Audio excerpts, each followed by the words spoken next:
Thank you very much. Good day, gentlemen. Jesse, another opportunity for yourself, but moving to your normal position of outside centre, how good does it feel? It's another opportunity that I'm obviously very excited about. I think any opportunity wearing the green and gold jersey, regardless if it's at wing or centre, it's always special. So yeah, very excited to be back in the team this week, and hopefully it can contribute and towards the team's performance. Stephen? Thanks, E. How's it, guys? Jesse Nyakane set quite a standard there in the midfield. Do you feel any more pressure given how well Nyakane has played?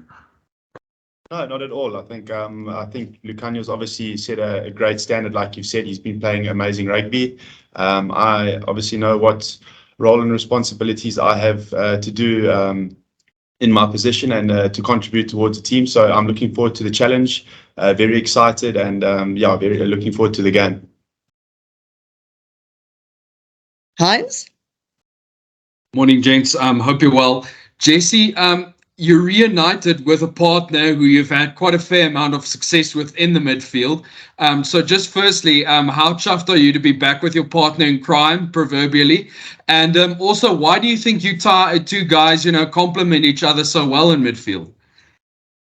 Very excited to be back in the midfield with Damien. I think regardless of who plays in the midfield, I think all the guys that cover the midfield role, I think play well together and get along very well together. So I think it's another good opportunity. Obviously, we're all good friends off the field, so that obviously makes a big difference. But yeah, just it's always really special playing with guys like Damien, and I'm looking forward to the game on the weekend. Anybody have a question? Percy? Thank you so much, Zina. Great, gentlemen. Trevor, can I ask you, Trevor, I know you guys want to focus on obviously the task at hand this coming weekend. Can I just ask you this morning we got news that two of your players, your teammates, your leaders in the squad, Nyakane and Andre, will no longer be part of the squad. Is that a big setback for you guys as a squad as a whole and with the rest of the campaign going forward in the Rugby Championship? Yeah, those are two of our leaders, two of great players with experience who are very good at what they do. But I think in the Springbok squad, we thrive on helping each other and making everyone better. And the people that are going to be taking in those roles are just as well experienced and as good as players and leaders. So it is sad to have lost Andre and Nyakane, but Jesse and the guys come with a lot of experience as well. So it is a blow to us, but we have capable guys that are coming in and full trust in the guys. So it is tough to lose them, but we have guys that are gonna step up, and we know that they're very well capable of doing the same job. Nathan?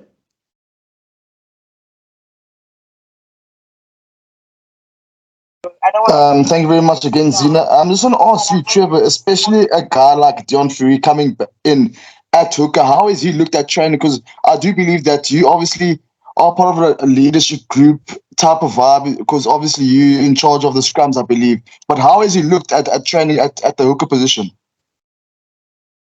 Yeah, obviously, we've only worked together with him as a hooker on the training field, but Deon is a very experienced player. He's played that position. I remember I watched him at school. He was playing for PHS. He was a hooker, and he always played there. So it was a surprise to me when I saw him starting to play flanker when he got to province. But he's an experienced hooker, and when I work with him, he's in sync. He knows exactly what we're trying to achieve as a pack, and he fits in perfectly. So I've worked with him a bit more this during the week, and things are shaping out to be just as great. So looking forward to the challenge, and I know that he will tackle it head on, and we will be there side by side, just trying to do whatever is possible to come out victorious as the Springbok pack. Leighton? Jesse, this for you. It's an opportunity again, like you said earlier. Just how important is it for you guys on the back of a loss, not to be too eager to make an impact, and to do something that's gonna catch the coach's eye for the next 2 or 3 games that you guys will play. How important is it not to be too eager for that? Yeah. Well, in this team, it's never about the individual. It's always about the team and the team's plan. So I don't think that will be a problem. I think we've all got a common goal and a common plan, and we all want to achieve the same thing. So I think just keeping on task and doing what we want to do, and I think that will hopefully sort of everything out for that. Justin? Great, gents. Trevor, for you, Coach Jacques spoke yesterday about the point on the depth of the squad and, the East Rugby World Cup that you guys are working on in terms of giving players the opportunity and player partnership. For you personally, as part of that team, is it something that definitely encourages you as a player and makes you want to work hard with those team in order to share your knowledge with sort of the new crop of players coming into the setup? Yeah, I mean, like, I think Jesse said in the beginning, playing for the Springbok, wearing that jersey will always be an honor. And doesn't matter if I've done it for the first time or the 57th time, it's always special. And we're working as a group trying to achieve a common goal. So yes, going to the World Cup obviously is sitting on one's mind at the back there. It's there. But that we, like the coaches say here, we are a process-driven team. So we're looking at the next step as to what's coming next, and we try and analyze that and go for that. But and in terms of sharing knowledge in the Springbok setup, I feel like that's exactly what we try to do when there's a new guy coming in, or there's maybe younger guys or whatever you want to call it, because like our coach always says, there's no seniors and juniors here. So we learn from each other, we teach each other, because at the end of the day, we're all trying to leave the green and gold jersey in a better place once our time runs out. Stephen? Cheers, Z. I have a question for both, if that's okay, Z. You okay, can do that, Stephen, and then we'll take 2 more questions, and then we'll move on to the which is Heinz and Percy, and then we'll move on to the next 2 players. Great, thanks, Z. Trevor, first for you. You guys had huge scrum dominance, looking back, especially in the first half last weekend. Why do you think it is that you guys struggle to convert into points? And then Jesse, for you, just the, looking back at this game as well, the word execution really comes to mind. I mean, how much was the focus on execution this week in training? Yeah, well, as it's rugby, things can go your way, things can sometimes not go your way, and I think as a group, and we have spoken, we thought that we created enough opportunities, and we just unfortunately couldn't capitalize on them. So of course, we weren't happy about the scoreboard and how things were, but we came back on Monday and we went through all our processes. Like I said, we're a process-driven team, not a outcome-based team. So we see what went wrong and we follow the processes, and it's easier to see what went wrong when you are a process-driven team. So we try and take it step by step.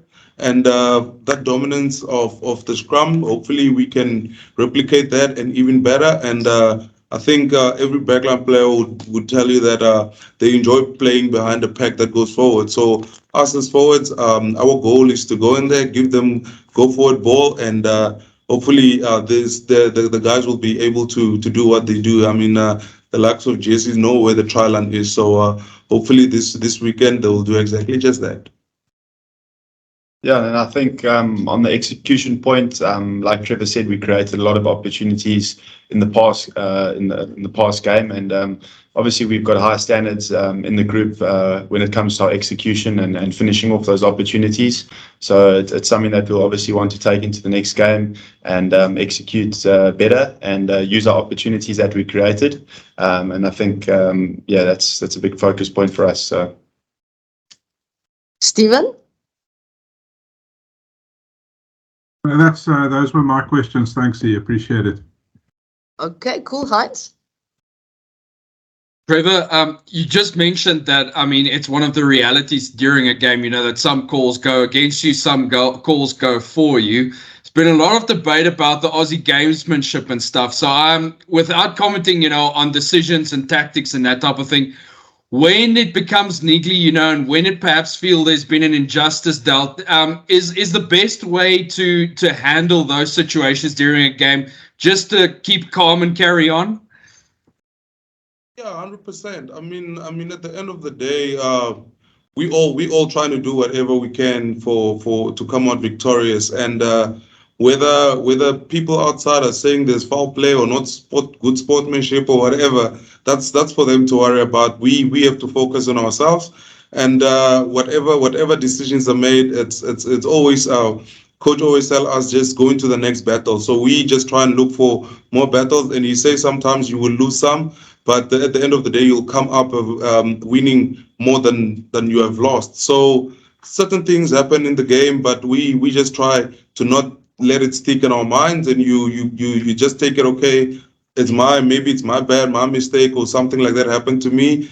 Put it behind our back, take ownership of it, and try to move on again. So we just try and get into the play as much as possible. So for us, yes, things do happen, but the best way to deal with it in the game, because sometimes you can't change anyone's mind. So you just put it behind your back, onto the next battle, and try to win that.